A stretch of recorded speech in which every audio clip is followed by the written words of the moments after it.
Eu não entendo. Sei que salvá-la era a coisa certa, mas ela parecia tão maligna no fim. Maligna não. Matar o filho dela, rapaz. O filho. A morte de um filho não é fácil de superar. Eu queria matá-la. Ela morreria para que ele vivesse. Só um pai entenderia isso. Você me deixaria te matar? Se isso fizesse você viver. Sim. Olha, isso não foi fácil pra ninguém, cara. Mas acho que todo mundo concorda que foi a decisão certa. O mundo é um lugar melhor. Ela só precisa de tempo. Vai se acalmar. De volta ao templo de Tyr. Pela última vez. Jotunheim nos espera. Por que Baldur falou aquelas coisas? Odin deve ter falado que se ele seguisse vocês, a Jotunheim acharia a cura. Deve ser mentira. Por que o Visco quebrou o feitiço? A magia Vanir é poderosa, mas as regras são confusas e ambíguas. Deve fazer sentido para uma bruxa. Mas é tudo tão trágico. Baldur foi o maior presente de Odin para Freya. A única coisa que ela estimava desse casamento. Ela só queria poupá-lo da dor e poupar a si mesma da perda. Mas esses impulsos podem fazer bons pais tomarem decisões idiotas.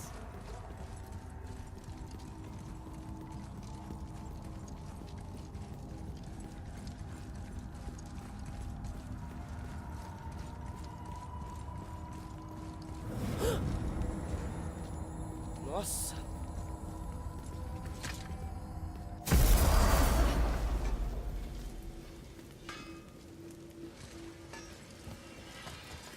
O que deixou vocês abismados aí? Vão logo!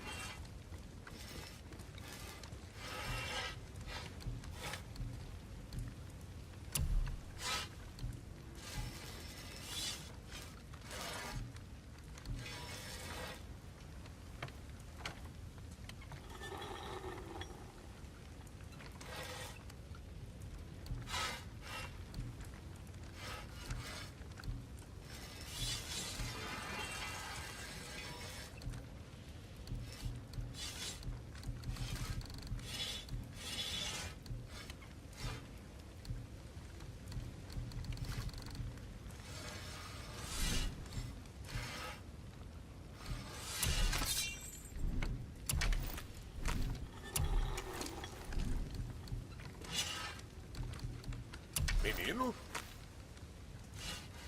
O que mais?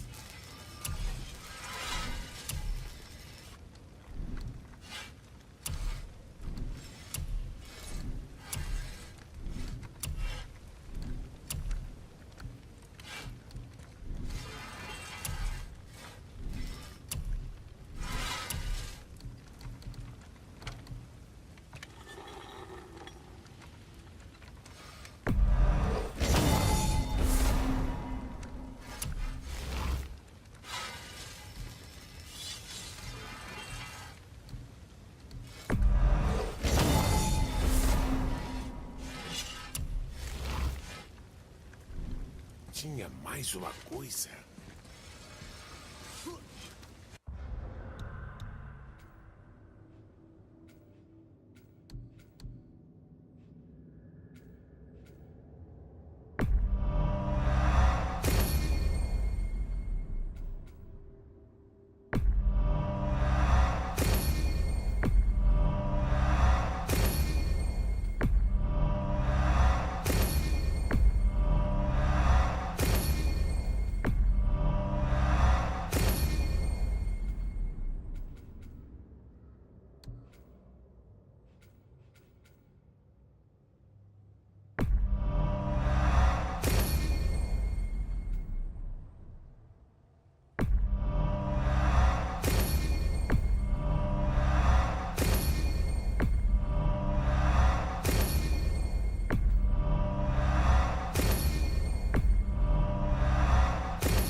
Somos nós. Nem acredito que vamos ver os gigantes. Bom, se as coisas acontecerem como planejado. Vá em frente, ajuste para Jotunheim e vamos para lá. Provavelmente.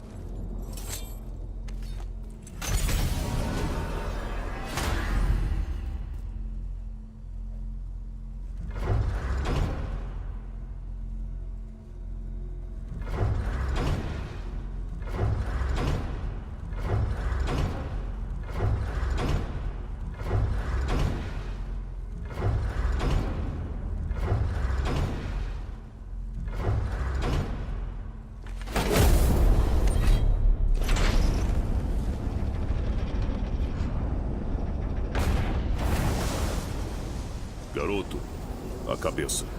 Prepare-se. Ah, é. Peguei. Tomara que isso não faça você explodir ou coisa assim. Hã? Não tinha pensado nisso. É melhor a gente conversar mais sobre isso. Não, você vai ficar bem. Pronto. Isso é desagradável! Agora, garoto!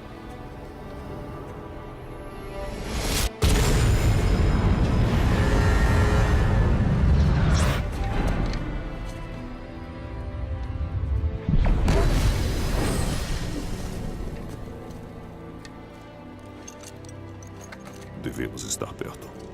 Bom, o que estamos esperando? Acha que é longe? Vamos ver.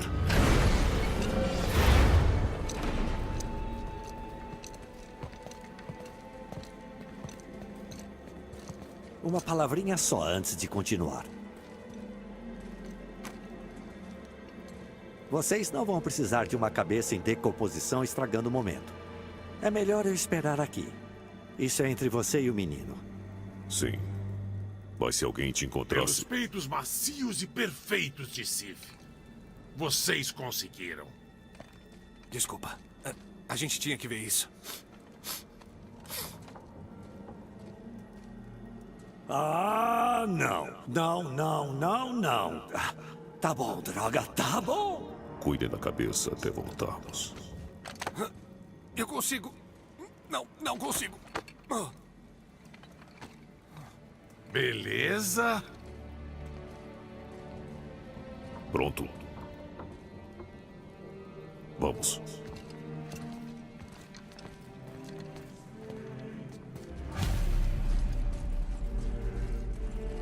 Tenho grandes planos pra você. Voltem logo, por favor. Não fica se achando.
Olha!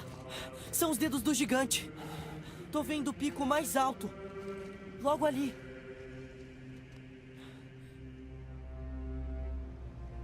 Chegamos. Verdade.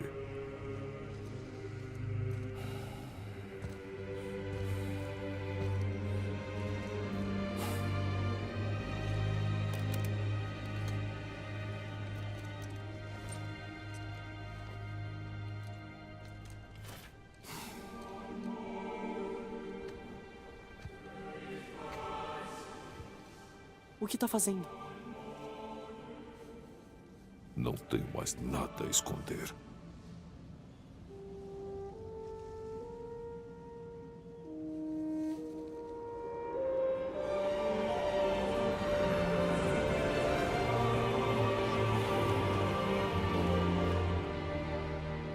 Podemos ir? Falta tão pouco. Garoto.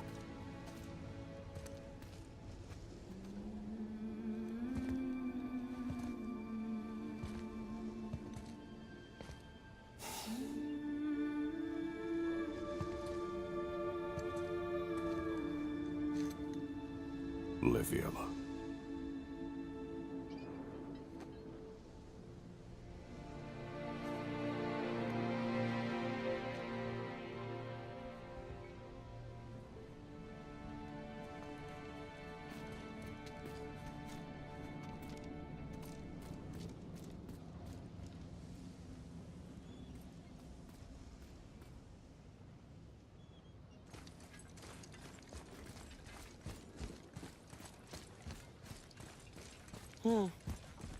Garoto.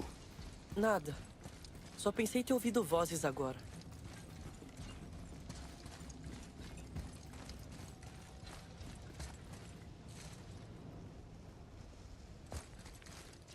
Oi, tem alguém aqui?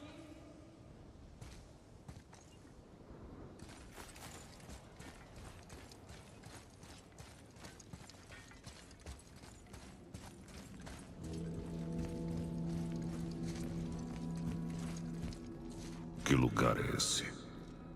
Todos devem ter vindo pra cá quando deixaram Midgard, o que sobrou deles.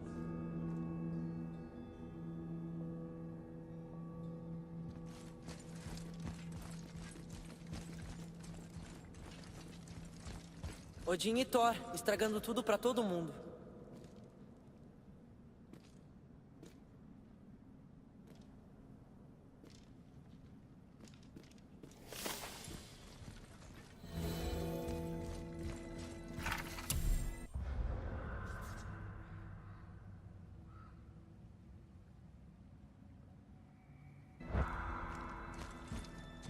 Onde eles estão agora? Os gigantes voltaram pra casa pra sobreviver. Mas não sei se deu certo.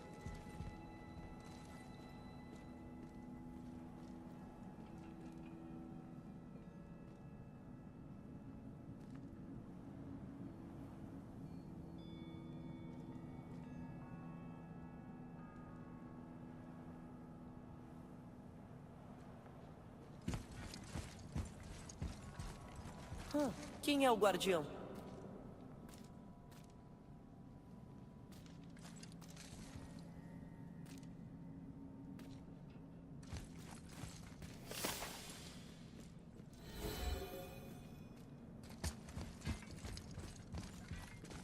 Eu devia senti-los, mas não. Esse lugar tá morto. O que houve com eles? Por que a mamãe mandou a gente aqui? Uma pergunta é respondida e surgem mais duas.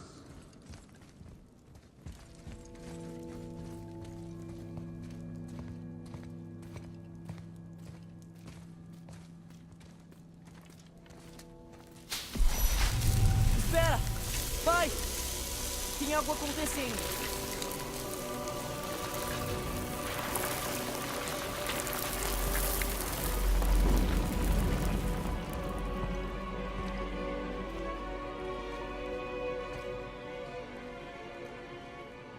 O seu machado. É a mamãe. Olha. Ela tá discutindo com os gigantes. Ela conhecia gigantes?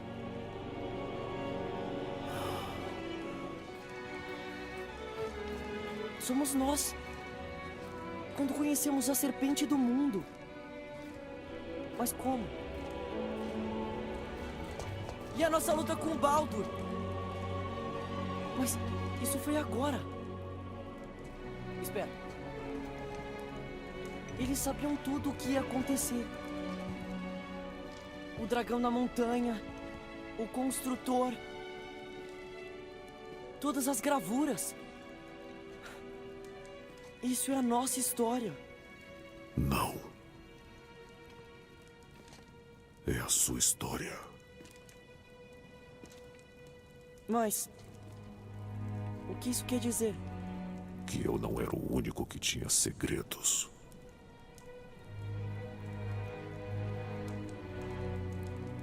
Você não sabia. Ela era uma giganta.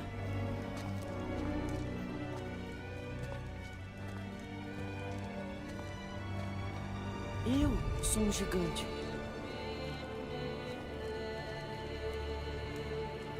Por que ela não contou? Ela nos mandou aqui para encontrar isso. Mas era só falar a verdade. Sua mãe devia ter bons motivos. Baldo não foi enviado para me achar. Estava atrás dela o tempo todo, sem saber que eram só cinzas. Se ela tinha um plano pra nós, eu confio. Seja o que for. Aliás, ela não errou até hoje. Vamos lá. A gente tá tão perto do fim. Sim.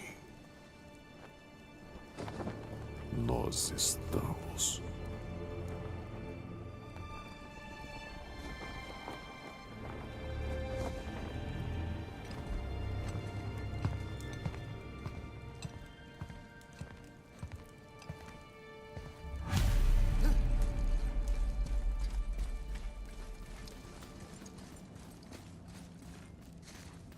Olha, é da mamãe. Ela esteve aqui.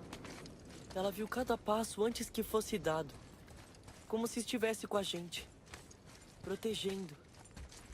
Nos levando pra casa. Vamos terminar isso.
Pai?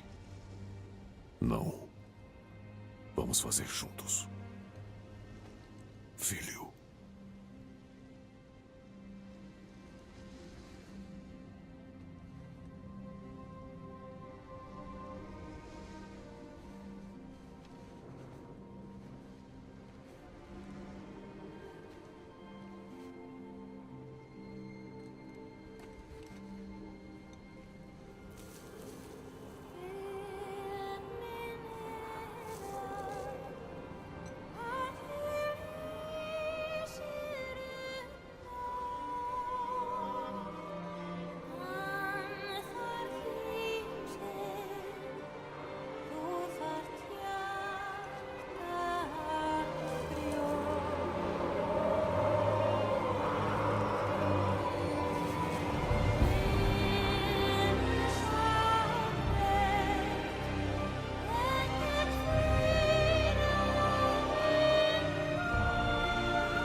Adeus, filho.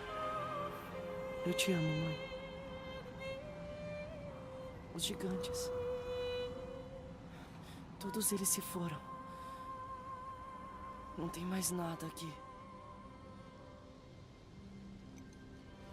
Vamos.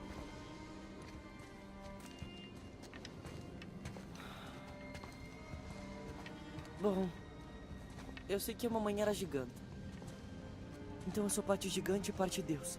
E parte mortal. Certo. Acho que só não entendi uma coisa. Meu nome na parede. Os gigantes me chamavam de... Loki? Loki. É o nome que sua mãe queria dar quando você nasceu. Deve ter chamado você assim pro povo dela. Mas por quê? Falamos disso outro dia. Vamos para casa.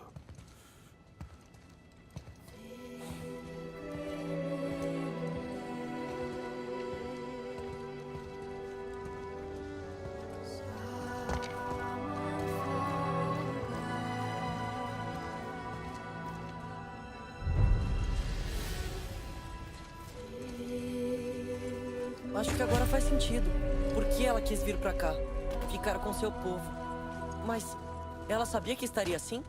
Ela queria que a gente visse isso? Queria que a gente contasse ou guardasse segredo? Eu não sei. O que a gente faz? Confio no que você decidir.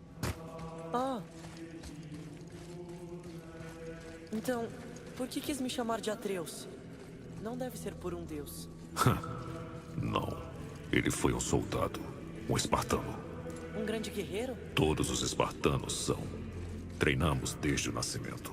Nossa vida era disciplina, dever, batalha e morte. A vida era cruel e nós a acolhíamos assim.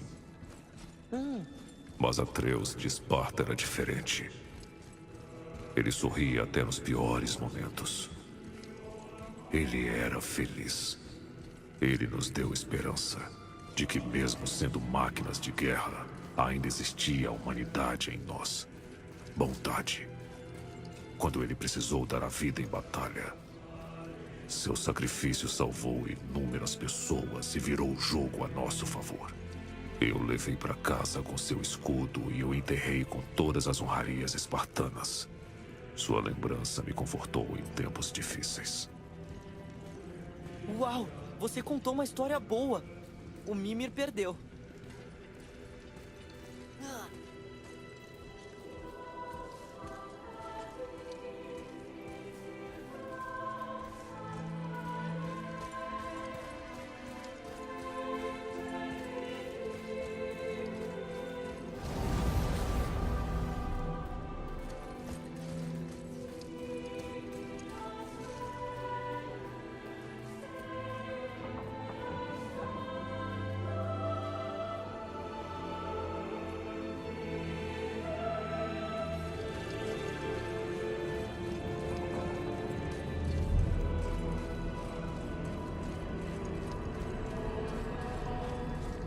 Se quiser ir pra casa, eu entendo. Mas aposto que tem valquírias corrompidas por aí pra libertar. Outras pessoas pra ajudar. Talvez a mamãe também tenha mandado a gente pra cá por causa disso. Bom, o que Atreus de Esparta faria? E o que o Loki faria? Que nome estranho. Ainda bem que escolheram o seu.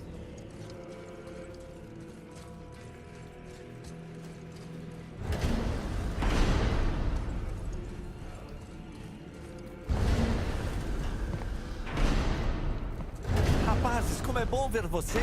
Acho que já enjoei de toda a simpatia dos anões. O que aconteceu, Mimir? Eles tiraram medidas até demais e depois começaram a discutir por causa do clima. Aonde quer que a gente te leve? Que tal até os confins de qualquer lugar, menos aqui?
voltar a Midgard. Preciso avisar. Mais tempo se passou e a neve começou a cair quando você matou Baldur. Se tornou outra coisa. É um presságio. Presságio? A chegada do inverno? Não um inverno qualquer. Um grande inverno que dura 3 verões. E quando acabar, começa Ragnarok. Ragnarok. Sim, neve. Muita neve. E depois o maldito fim do mundo. Mais ou menos dessa ordem. Outra profecia. Não, bicho. A profecia não espera que isso aconteça por uns 100 invernos. Você mudou alguma coisa. A profecia não contava com você.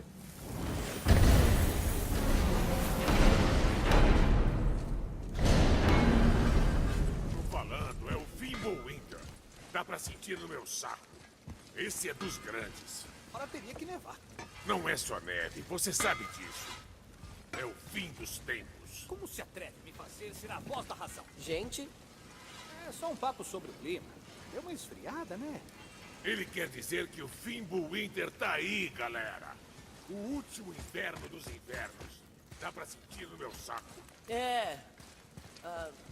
a gente ouviu.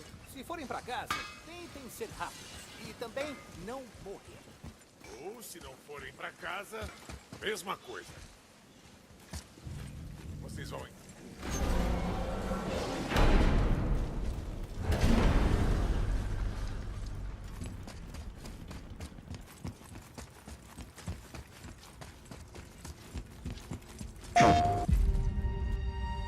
My method into any project is really through the characters. So this game, perhaps more than any other in the franchise, it has really well-developed characters. I mean, it's really a well-written story. And that was my starting point. And just writing a piece of music that could capture the spirit of a character without even knowing like where it would go in the game. Just how does this make you feel? Does this piece of music capture the spirit of Kratos? I wanted to write something that represented age, wisdom, power, masculinity. So I wrote this tune. It was like a slow march. Bum, bum, bum, bum, bum, bum, bum, bum. I didn't know how to start it. Finally, I was like, I don't know, maybe the first 3 notes I could do something with. So I was like, bum, bum, bum. And I just kind of stuck that on the beginning, almost as an afterthought. I sent it to Sony and Corey, and they love it. And especially the beginning. They're like, the 3 notes in the beginning. And I was like, what 3? Oh, that thing?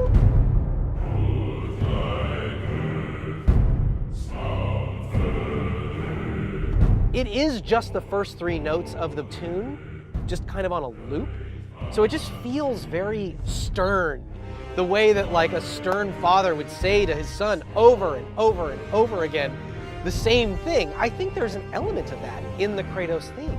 The fact that I could distill down to those 3 notes, it meant that if he walks into a scene or he takes the upper hand, if he does anything, bum, bum, bum, Kratos he's here. He's taking command, you know? Even at E3, when he steps out of the shadows.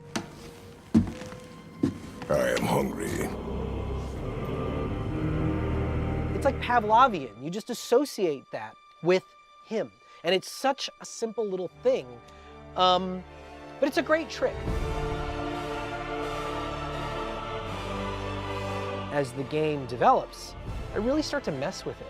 This theme that could be masculine and stern and powerful and big and brassy could also be vulnerable and emotional, and that hearing those notes triggers your memories of all the other times you've heard it. And my hope is that it guides you, along with the other 3 or 4 themes that I use as much, if not more, that it guides you through the experience of the game. A couple of our characters, we really learn some exciting things about them, to say the least. And their themes start off one way and evolve into a totally different thing.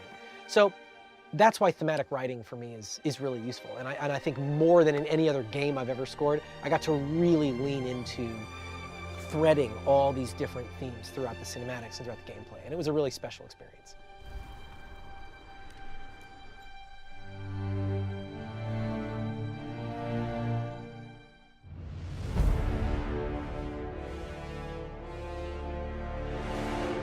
PlayStation.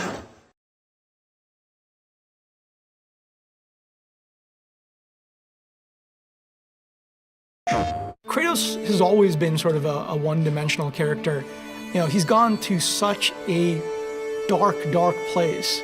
And trying to give a character like that the right amount of motivation to want to change and try to do something different, I think Atreus is such a key component to that. And we wanted to give Kratos another dimension, to show the fans and for us ourselves, like dive into another side of what this character could be. Look, tracks! They're fresh! This way! Hi, I'm Jeet Shroff. I'm the gameplay engineering lead on God of War, and this is how we brought Atreus to life.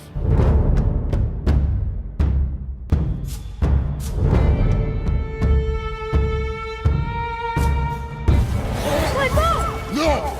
You are not ready! You have a character like Kratos who really doesn't need any help in combat. Wait here. I will handle this. And so that was one of the biggest challenges of trying to figure out how could Atreus be that supporting character, but not take the sort of focus off Kratos. Playtest feedback, it's kind of like taking your kid, raising your child, sending him to school and then getting a D. There's been ups and downs, there's been, us feeling really good about something and then the feedback is like, you didn't get that at all. The playtests have been great in helping us along the way, watching those combat scores go up, watching people start to really go like, Atreus in combat is a plus, Atreus in problem solving, puzzle solving is a plus. The playtests have really helped us find our way through that. I think the big aha moment was having the player decide when and how to use Atreus to get through these sort of problems that we were placing in front of the player in those combat scenarios. Here's your chance. Show me you're ready. Yes, sir! Now that we have a button that's dedicated to Atreus on the pad that the player can command, putting the right stuff on that button got us kind of beyond the point of feeling like Atreus is in the way. Because now, the player can command Atreus to do certain things that are very unique and special, like stunning characters, or like getting past a specific type of puzzle, and use him in a sort of balanced approach with what Kratos' sort of arsenal is. The way I like to talk about this is more of the extension of Kratos. It's kind of like another weapon that you can use on your own, as you decide, or as you start to upgrade Atreus, you get to integrate him into your combat style the way you want. No, boy!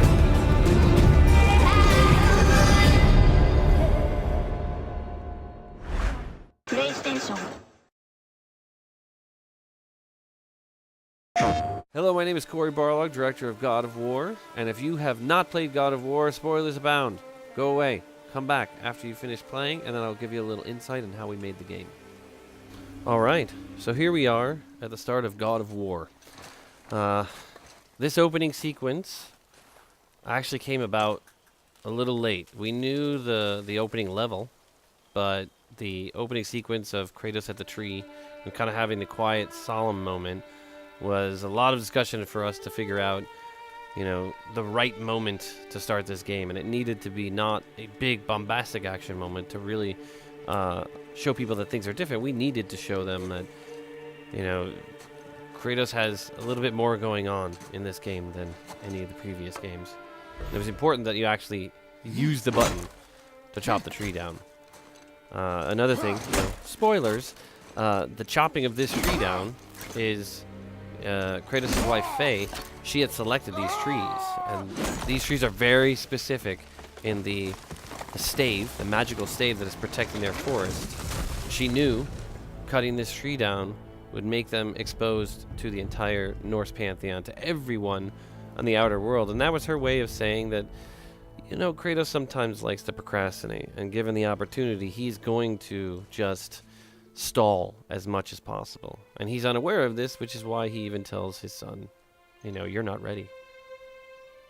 This moment, this is really cool. I really wanted more of these kinds of moments throughout the game. The theme of the wounds that will not heal.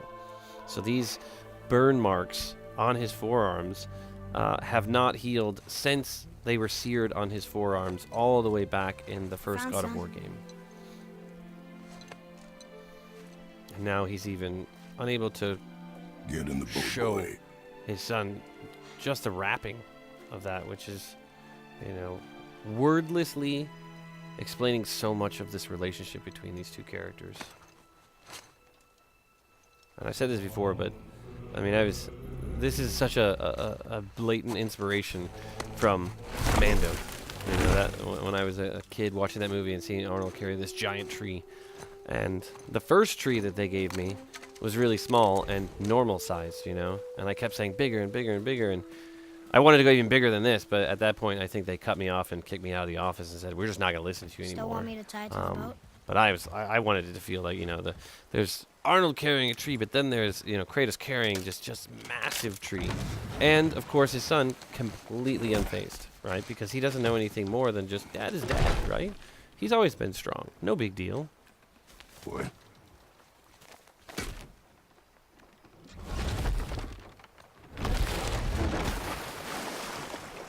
I like the slowness of all of this, just kind of That is enough. doing very everyday things, chopping a tree down, lashing it to a boat, you know, going down the river, but still giving you those sort of quiet, softer moments that help build towards what this eventually will become.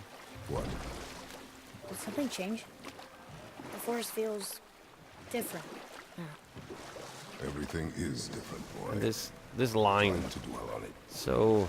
Yes, sir. so much weight behind this line. This is like that line at the beginning of Iron Man 2 when Don Cheadle is War Machine, and he pretty much just says, what are you doing here? I'm here to deal with it. Let's move on.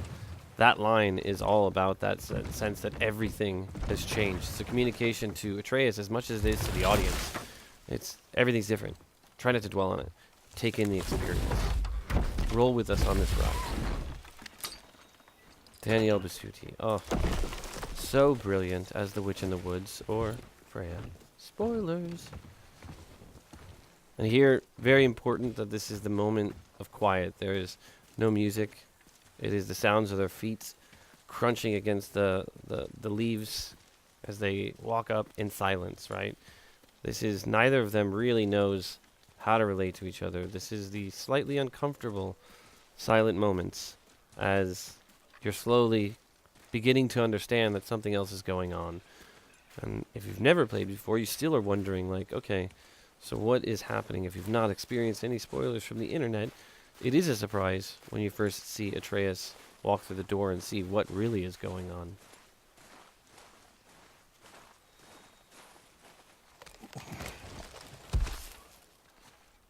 That was the last. Then he just goes and tears this tree up. In a few minutes, the whole thing is broken down. See? Gods can chop wood fast. Oh, I love this little breath.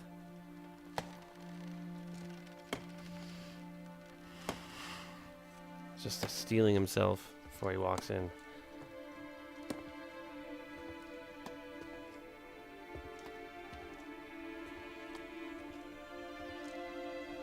And so much of, you know, what we had done is being open on the set to try to figure out what works best. And this sort of abbreviation of the Viking prayer for the dead was added on the set when I was just like, I don't really want him to do the whole poem because we're taking place in the time before the Vikings, so I'm imagining this is kind of the Strawhenge to the Stonehenge version of that full poem, and really all he's doing is calling out to his mother and his father as she's being ushered off. He's laying down mistletoe. Whither do they call to me? Whither do they call to me? Whither do they call to me? We had a bug for the longest time where in the middle of this sequence, the model would just jitter a little bit, so everybody would be like, she's not dead.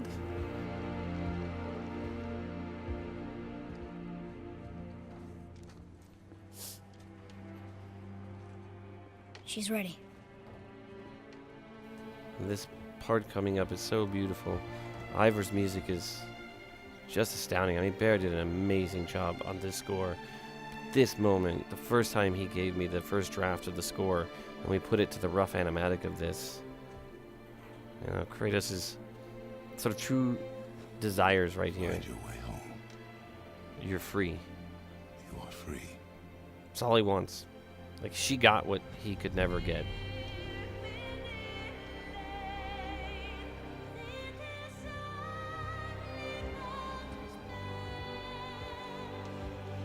It's interesting because we didn't do a lot of modifications on this. Once we had done our pre-visualization of this scene, it ended up being almost exactly as we first realized it. The only changes were getting the camera to work really well over the fires.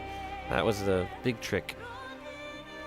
Like, orchestrating all the complex camera moves with these big objects all over the set was definitely one of our biggest challenges.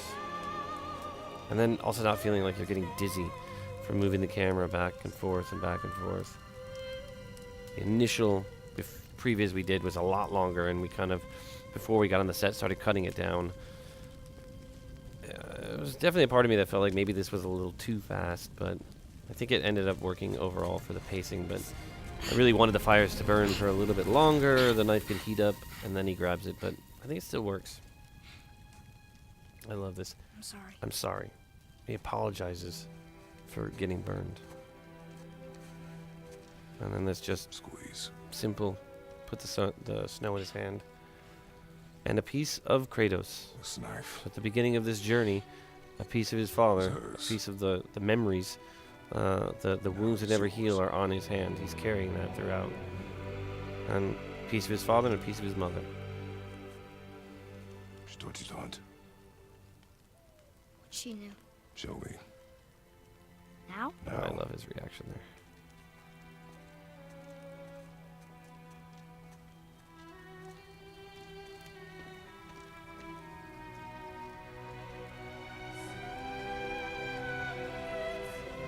It's just such an amazing work by our cinematics team to be able to really catch so many of these moments. A lot of weird choreography had to go on, but What are we hunting? so You worth are it. hunting deer. And the lighting here is just absolutely beautiful. Which way? It did not come In the online until direction the of very deer. end. You know, the artist actually came in Okay. to this level and told me, This oh, I'd way. like to redo a few things. You know, we're in the last 6 months of the game. And I thought, oh, okay, cool, we'll redo a couple of rocks or change some textures or even adjust the lighting a little bit. And then a producer runs in my office like 3 or 4 Father, weeks later, yelling at me, why are we doing this why now? did you tell them to redo the need whole to know level? you And I can was like, survive the what are journey. you talking about? Then And we they leave for just, the mountain? they weren't satisfied Depends with on it, so you. they went in and they really just Hunt. redid everything. And it's for the better. That's the level of kind of perfectionism that everybody has at the studio, that a level that was done, that I was like pretty happy with, and I gave them, you know, thumbs up and said, let's this is good, let's move forward. And they just were not What happy. did you find? They wanted to take Tracks. it even further, and Not deer, though. I feel like that's reflected in every keep looking. aspect of the game. Everybody's desire to go one step beyond what we think is like, okay, well, that's done.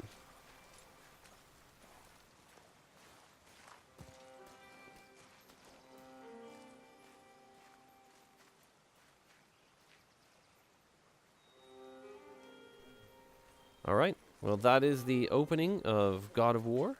And I'm very happy to be able to give you a little bit of insight on what it was to develop this game. PlayStation.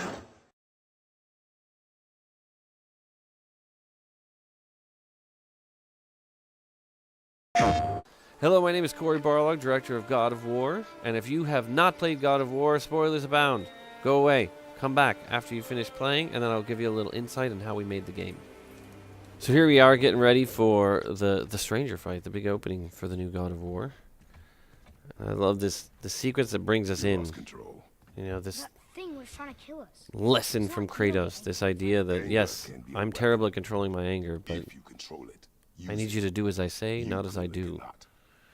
When you I haven't been sick in a long time. There's this moment in Tree of Life where Brad Pitt is teaching his kids how to throw a punch, which kind of is born, this moment is born of that idea Come on, of then. something. Come So on, hey. Kratos God getting wants down to on try. Atreus' level. Atreus being fairly disinterested and getting engaged further and further as Ow! Kratos continues to try to antagonize him. And this really is to illustrate Slow. how crap of a father he is in the beginning, Cut it out. right? Weak. Like he is Again. trying Again. to give him a good lesson, but he's just really not that great at it.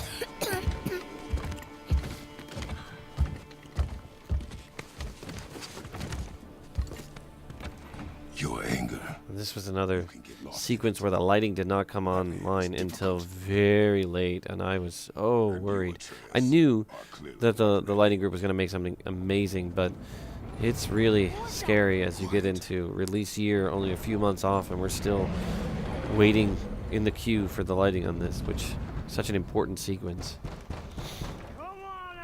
The stranger arrives. No use hiding anymore. This was a hard character to cast. We took a long time trying to find the right person for this, and I was looking everywhere, high and low, to find somebody that was going to come in and really make a choice, you know. And I was using the example in a lot of the auditions with everybody of saying, you know, I want something similar to the choice that Benicio del Toro made in Usual Suspects. That he came in and he said, I'm going to play this character, you know, that nobody can understand what he's saying. He speaks really fast, his accent's super thick, and you know, he's got a little bit of a slowness to him, and that, you know, just everyone struggles with trying to understand him. But I didn't want them to mimic, you know, Benicio. I wanted them to come up with something interesting. And Jeremy, you know, I had a phone call with him early on, and he kind of just gave me a bunch of ideas of what he was thinking immediately, and I knew right away. I was like, this is it. This is the right guy. I can't believe he's taking my phone calls. He is an incredible, incredible human. And what he brought was so much beyond what was on the page. It pushed us to actually go back and rewrite a lot of times just because his performance was so good. We have a lot of people asking for close-ups of his tattoos. Which I thought was kind of interesting. A lot of people want to get his tattoos, so I was like, oh, that's cool. I was thinking about actually getting one of his tattoos as well, so. What I love about this whole setup is it's the classic sort of mistaken identity. That Kratos is right to believe that it's all about him, right? Obviously, they found him, and, you know, how did they find him? But the reality is nobody that plays this ever suspects anything differently. They take in the history of what God of War was and assume bad guys showing up, all about Kratos. Goes to show you that there's always something below the surface. I warned you. Finally. I really wanted him to get knocked way back, like, so you could see the power of Kratos, really see him belt him back, but the distance he would have to travel in the no-cut camera was so long that we ended up really making it more shallow because it was just unrealistic. That he'd be walking for like 5 minutes. My turn. I love the expression on people's faces when they see this for the first time, when they've been unspoiled relatively, to see Kratos get knocked over the house. Like, it's such a great, that's the surprise and delight of what this whole opening boss fight was about. You know, we talked about, oh, God of War, it's, you know, we have these huge opening moments to the fights. We have these gargantuan bosses at every game. We went bigger and bigger and bigger. We kind of got into this scale arms race with ourselves. And I said, we have to give ourselves permission on this one to not participate in the arms race anymore. We have to put a reset, you know, put a moratorium on it and focus on circumventing the expectations of the player. That the opening level, by this point, you're emotionally invested. You know, if we've done our job right, you're emotionally invested, so you kind of feel like you do want to make sure this guy doesn't get in the house, doesn't get to Atreus. But then as it escalates and escalates, you're sort of taken aback. Like, really? Is it still going? Like, the feedback we kept getting, and we were still looking for the right length.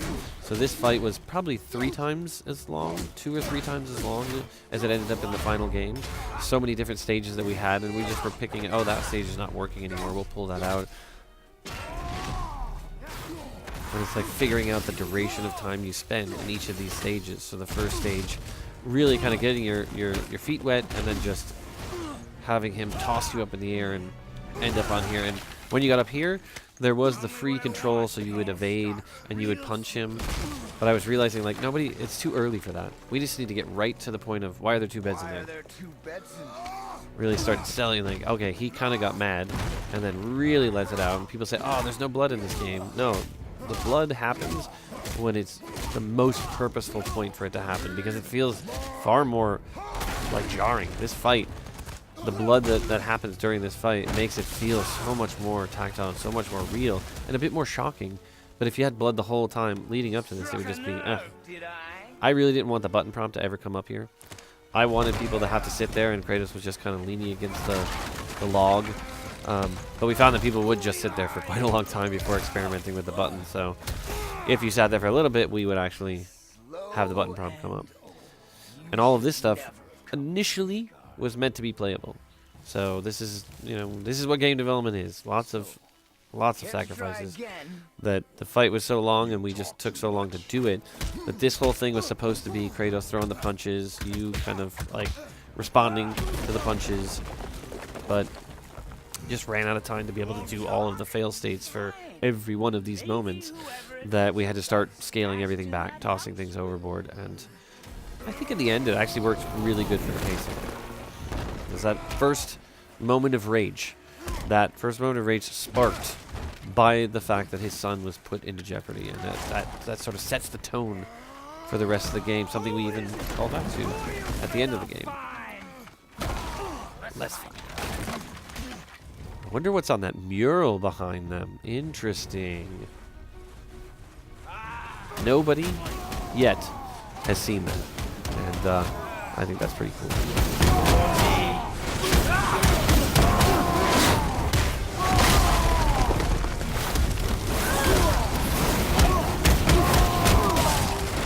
This that sort of first empowering moment of being in rage and just absolutely obliterating the stranger. Feels very good, but then you kind of get that sense that you don't get it forever. It runs out, and now you have to really focus on blocking and evading. So this whole fight is not only the setup for the journey of the game and to kind of introduce this character, but also really to stress evasion and blocking, especially at the proper time, so you're getting almost the parry. Super important in this game, and that you cannot survive this fight if you are not getting out of the way, if you are not blocking when he gets close to you. So we never ever miss an opportunity to help people understand how they need to be playing the game. Every step of the way is to introduce or reinforce these core mechanics so that we can introduce something after that. Because it takes several hours to really get you written into everything that we were trying to do in the game. I love this laugh. This again was going to be multiple punches that you could control, but cursed scope. And again, just these bits of blood all over them, really selling the violent nature of the fight, and not something you've seen up to this point, so you really it becomes more of a shock. I was surprised. I watched a bunch of streams of people playing the game, and I was surprised at how many people were like, oh, I don't think he's dead. Oh, that didn't do it. If he wasn't hurt by those other things, he's fine. And they would kind of circle around the thing. So I wasn't as clever as I thought I was at that point. But eventually they were like, oh, I guess he was dead. And they all kind of, I think, got that sense of he's so tired, right? It's like he hasn't had a fight like this in a long time. You get the sense that he's older, and then he's kind of shaking off the cobwebs.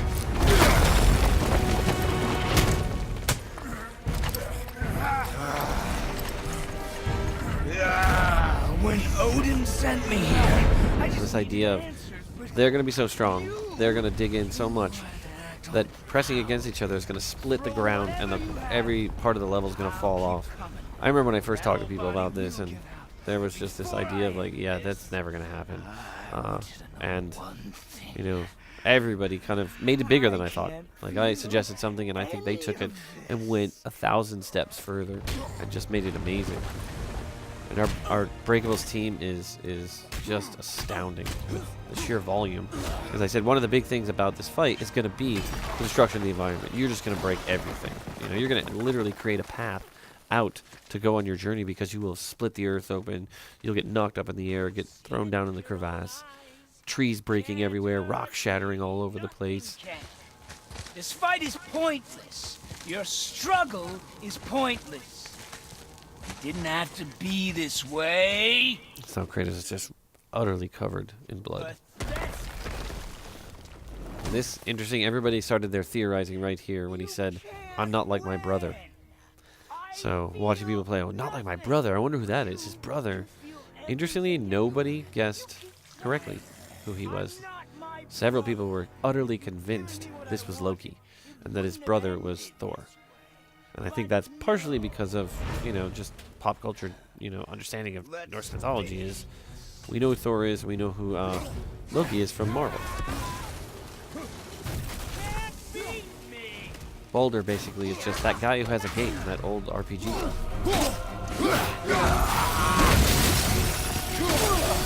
Playing this on the hardest difficulty is just punishing. It took me a long time. I'm not ashamed to say that I broke a controller doing it.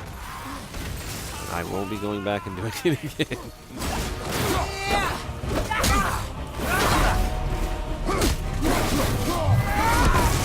I love how fast he moves.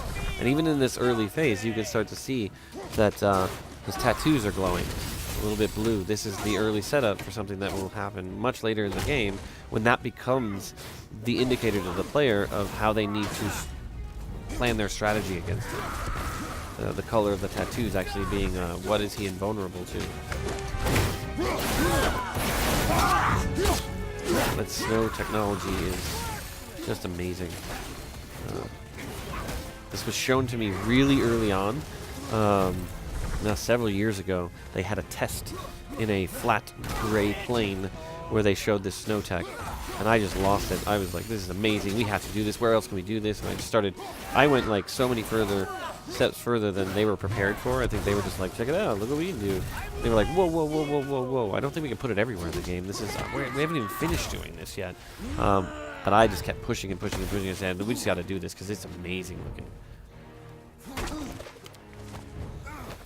This moment right here, when Kratos does the double leg lock, pull the legs back like this, it's such a weird, like very real moment that just makes this ending to the fight feel even more just real, very tactile, and a little bit, it's just shocking, you know? I'd hope that you, of everyone I've faced, would finally... At one point, this L3-R3 interaction was going to be removed. It was Eric Williams who finally said, I'm done cutting all this stuff. No way. I will figure out how to make this happen. We've cut way too many interactive elements of this. And I was like, you are the greatest ever. Thank you. Because, you got to finish off the fight with some kind of specific interaction. And this idea of, look, he's so tired, right? This was really important to show that after that, it took everything out of him, right? And at one point in the script, you could hear Atreus kind of sobbing a little bit off in the distance, and that was the thing that brought him back to reality, and he kind of was following that sobbing. That would lure the player back to the house. But we found we just didn't need it, right? That we could put the player in this situation where he's just really injured, and then have this internal/external monologue, which helps you understand what's going on in his head. First time he says Faye's name. Faye, what do I do? Our son is not ready to carry your ashes to the top of the mountain.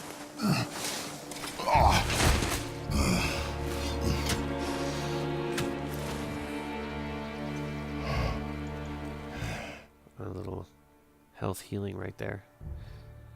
It's a nice little subtle indicator that at certain times that he's able to will himself to heal. Which doesn't happen throughout the game. Only at the key moments we want to. I do not know how to do this without you. It's a great moment of vulnerability in which nobody else is around, but he's admitting how much he doesn't understand being a parent. But we cannot stay here.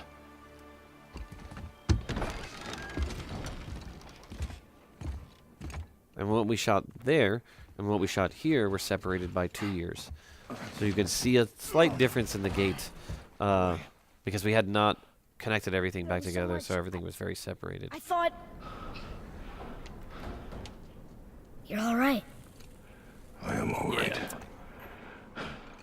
Come. Gather your things. We are leaving. Yep. Right there. I just showed everybody the Blades of Chaos. So, anybody who says that we're spraying anything on them, it was right there. I'm showing everything, all in the beginning. Prove me wrong. Yes, sir. Huh. He doesn't think you heard him. Kratos thought he was being very sly by saying, prove me wrong to himself, but nope. I just love this moment of being able to end that fight, come out of the house, and you see your ultimate goal off in the distance through the trees. You see the mountain right away. Like there's just a seamless connection to everything. You just finished the fight, you come out, we let you know you finished sort of the prologue of all of this, but you see the mountain off in the distance, and that's the first thing that they talk about.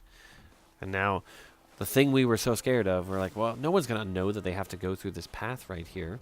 They're not going to get that they have to do that, but everybody, it just felt natural. Even though when it was in gray sheet, it felt ridiculous. So it's interesting how much art and the sense of place and really good lighting can all just kind of help sell something that without the context is perhaps a little bit ludicrous. I can acknowledge that. Did you kill him?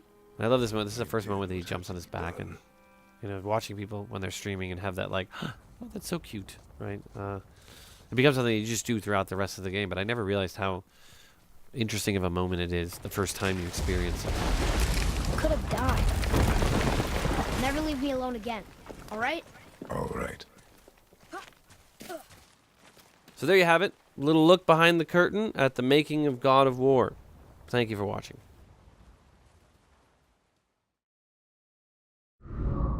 Today's theme song.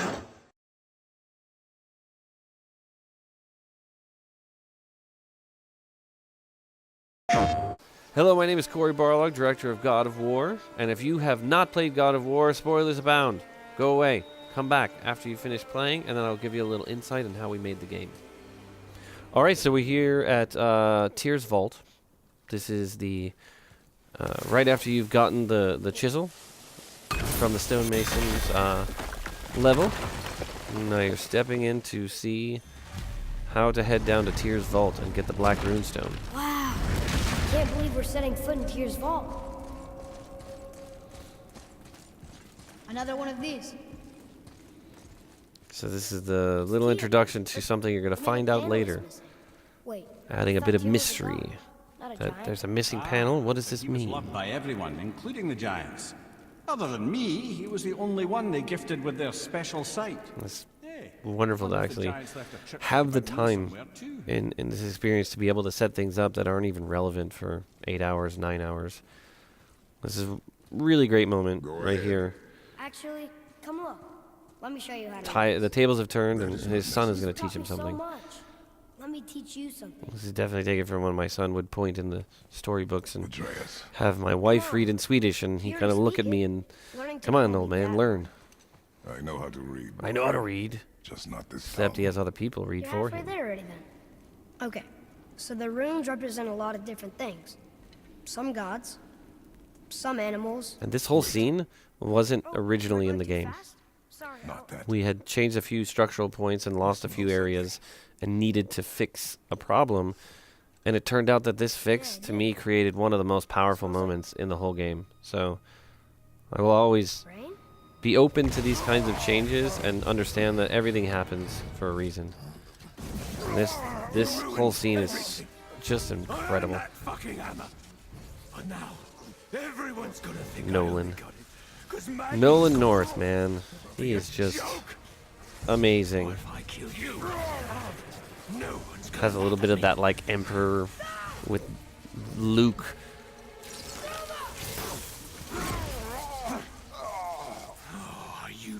But this sort of realization, this kind of Atreus' moment to really show his family colors, you know, this idea that he is truly Kratos' son. But he's definitely not ready, right? He's never been told that he's a god. So his body is still fighting all of this stuff. And that classic, like, Kratos rage pose coming out. It's just... So if you remember in the beginning of the game, rage mode was triggered the first time when Baldur actually threatened the boy. Like, I'm going to go find out who you have hiding in that house. Kratos goes into rage mode. When his father's in danger, Atreus instinctively goes into rage mode. But he's just not able to do that. So then that fuels Kratos' rage mode even more. And it just has this great kind of mirrored dynamic, you know, that how far Atreus has come, but how far he has to go.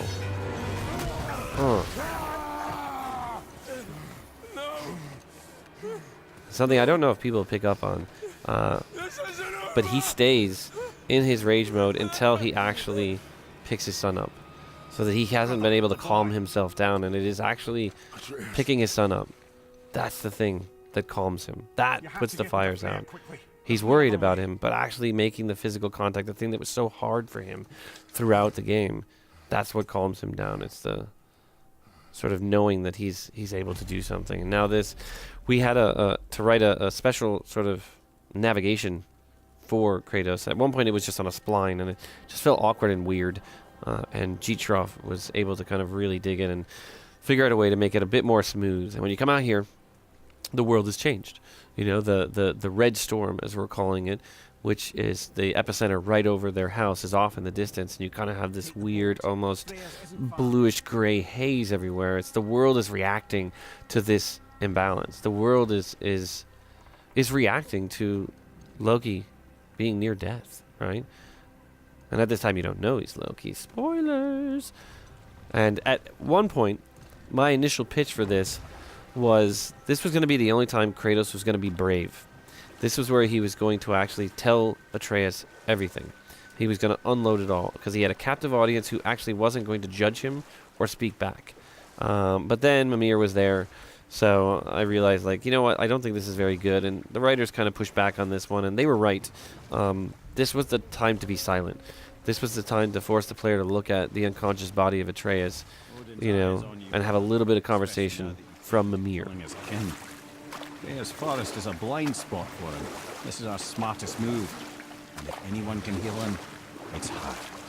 And it was very intentional to draw this out. From the beginning, I wanted this sequence to have that little itch in the back of your head to go, wait a minute, what's going on here?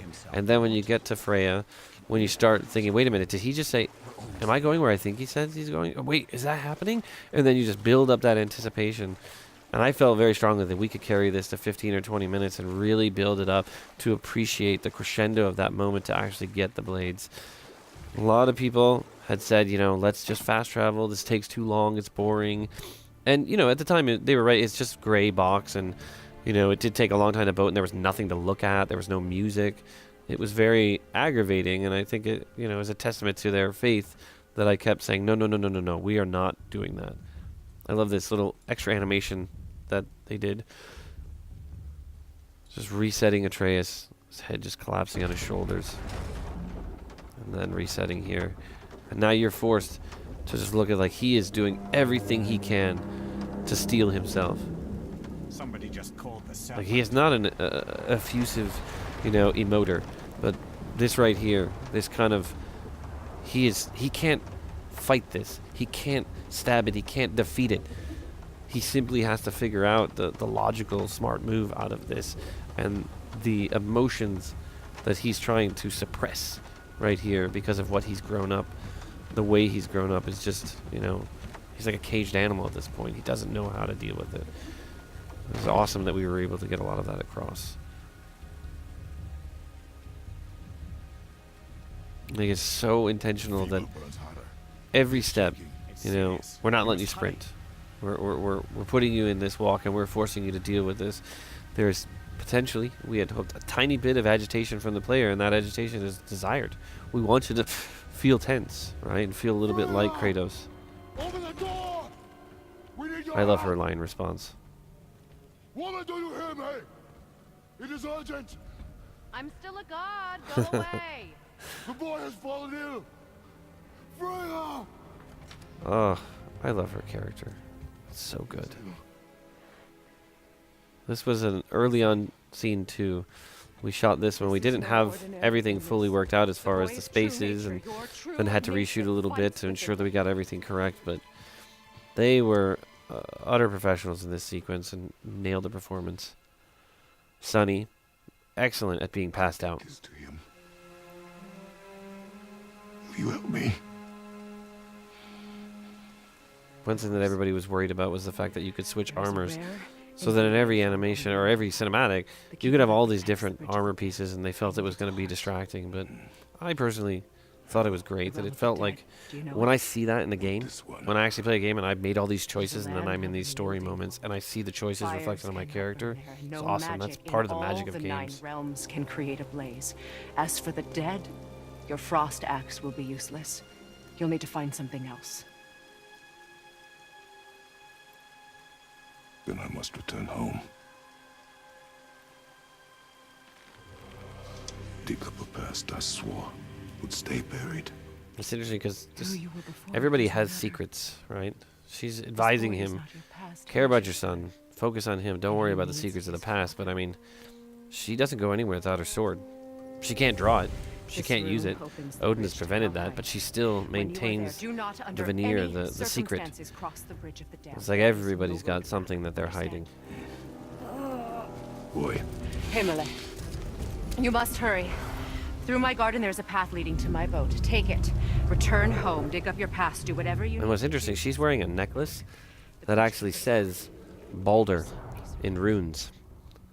So early on when you meet her, if somebody is eagle-eyed and they make a screenshot, they're actually going to be able to see that. We had a physical necklace for the Witch of the Woods made for PSX, and we were all so busy, we didn't realize that the necklace said Balder on it until we were standing looking at it at PSX and realizing if somebody takes a photo of this and goes home and translates it, they're going to see that the witch's necklace says Balder. And nobody noticed. It was like Kojima wearing the Death Stranding shirt before he announced Death Stranding. Super meta, and nobody caught on. I was very thankful for that, because that was a big mess up on my part. So now this is another one where at this point people were like, all right, it's been, you know, we did a cinematic, we did all these other things. Maybe we should just warp him there? I'm like, no. This boat ride is so important for his development. Do what I must. Leave me be. And it was like, you take Freya's magical boat, and the boat just knows where to go. It takes you off, and the storm begins. And as you're getting closer, you've already seen the indications of the red storm, and now you're going to go into the heart of the storm, right? And this is to really represent what's going on inside of Kratos. This is a physical, external representation of the storm that has been going on inside of him forever, right? And this moment, everything about this moment is about a pivotal character shift for Kratos. His entire life, the entirety of the 7 games that he's been in previously has been spent blaming other people for his problems, taking almost no responsibility for anything that he's done. In fact, the only acknowledgement of it is saying, I will do things for you if you erase the horrible things that I've done, the stupid decisions that I've made, which only further served to bond him in servitude to the gods. Like, his inability to accept and take responsibility is the weight that has held him down for so long. And that little smug smile from Athena, too. He knows what he has to do, and it's like, I don't think he's ready even now. Like, in this moment for me, he's still 80, 90% the way there. He hasn't fully gotten there. And it isn't until she taunts him that he really realizes what he is, who he is, and that the only way he is ever going to move forward is if he simply accepts his faults. Right? I mean, that's for all of us. That's the biggest thing, is instead of denying our faults, instead of pretending they don't exist, is kind of accepting it and desiring to either change or simply live with these things that we don't like about ourselves. There was a whole plan to have full sequences of Hellwalkers fighting other creatures. There's a great Hellwalker up on the cliff just looking down at you. It's kind of creepy. Saying nothing, doing nothing, just staring right at you. And there was going to be, you know, animals and creatures running around everywhere, and just we ran out of budget and time.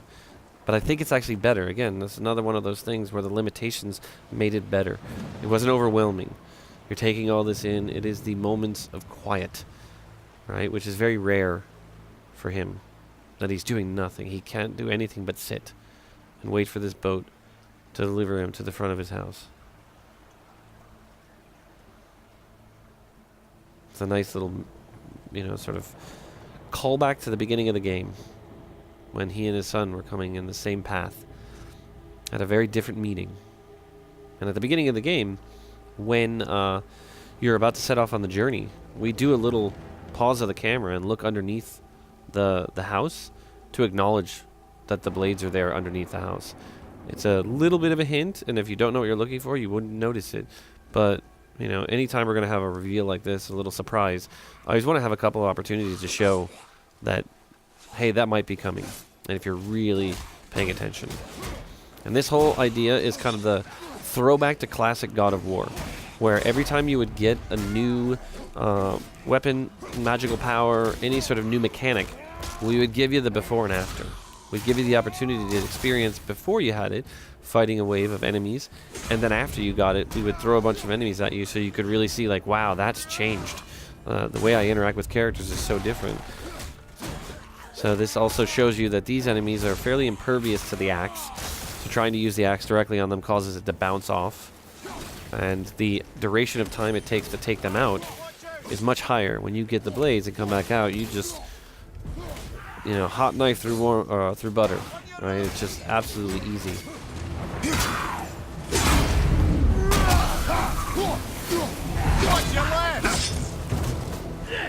I really like when Mimir gives you directions on where the enemies are. There was a point in the game where Mimir was not going to be hanging from the belt. He was going to be in a bag because everybody thought it would be silly. Or not everybody, but many people thought it'd be silly if there was a head hanging off the belt, and I kind of had to use a little bit of inception and some social engineering over time to get people comfortable with the idea that, hey, he's going to be hanging on the belt and he's going to be talking the whole time. They said, I worry that's going to get annoying, and I was like, no, if we cast this guy right, if we write him right, it's going to be great. It'll be unusual, it'll be different, it won't feel exactly like previous God of Wars, but it'll have that kind of interesting dynamic that I think great sort of fantasy films have had, and this is just no different.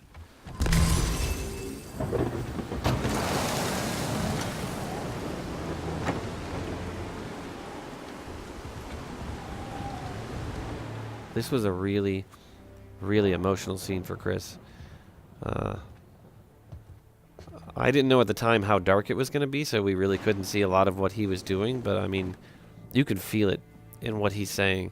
He went to a really dark place to get here, and I just have been so in awe of his performance throughout this entire thing. But this moment, I just go up and give him a hug after one of the takes, because I asked him to do it like 4 times.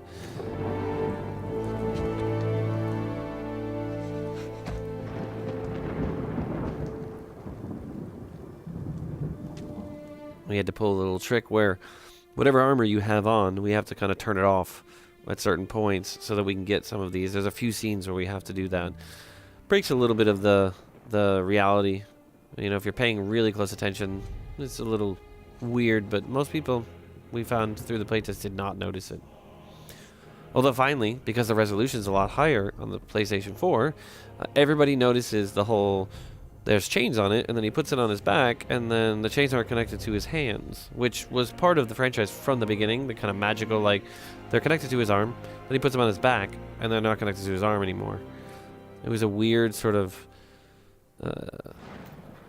break of the illusion, I think, for everybody. And this is Carol Rougier as Athena, the original Athena. I love her performance, her voice. She is wonderful.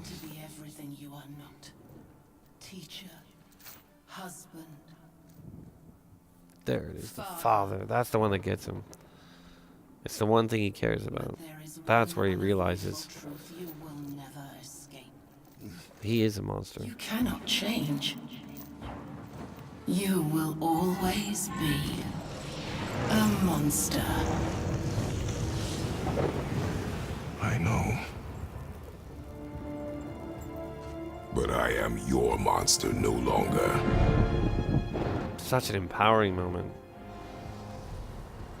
That feeling of like, you haven't shed everything from the past, but at least you've accepted it. You've accepted that you are imperfect. And you've done a lot of bad stuff, and that begins the path for real change for him. Obviously, he goes and kills a bunch of creatures right after that. But from a gameplay perspective, this puts you into that moment of like, all right, that is the classic heroic moment. You know, the indie putting the whip on.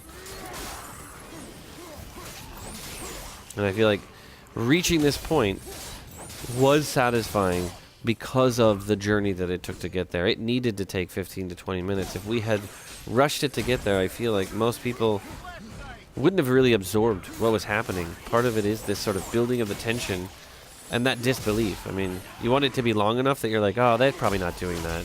No way, they're doing that. And this is a testament to every single member of the team bringing something to the table to realize this long moment. I mean, we called these, key level beats. That was our development name, and we had tons of these key level beats throughout, and there was these little strike teams that we would put together to try to realize each one of them. And some of them were easier than others, but this one, I think, presented an incredible challenge because it required so many people to come together and come up with, unorthodox solutions, or time-consuming solutions to try to realize it to its fullest extent.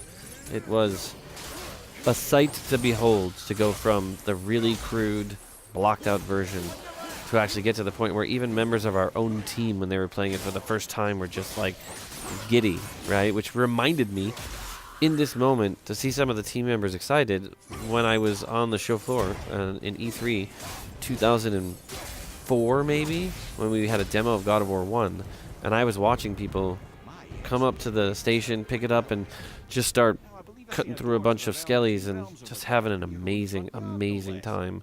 It was nice to actually see that from members of our own team. This is where you realize there was a hidden gateway in your front yard the whole time, covered in vines, these Helheim vines that actually are preventing you from accessing it. So without the blades, you would have never been able to open this magical door. So I think that's just so cool. Well, there you have it. A little glimpse behind the scenes. Thank you, everybody, for watching, and thank you, everybody, for playing. PlayStation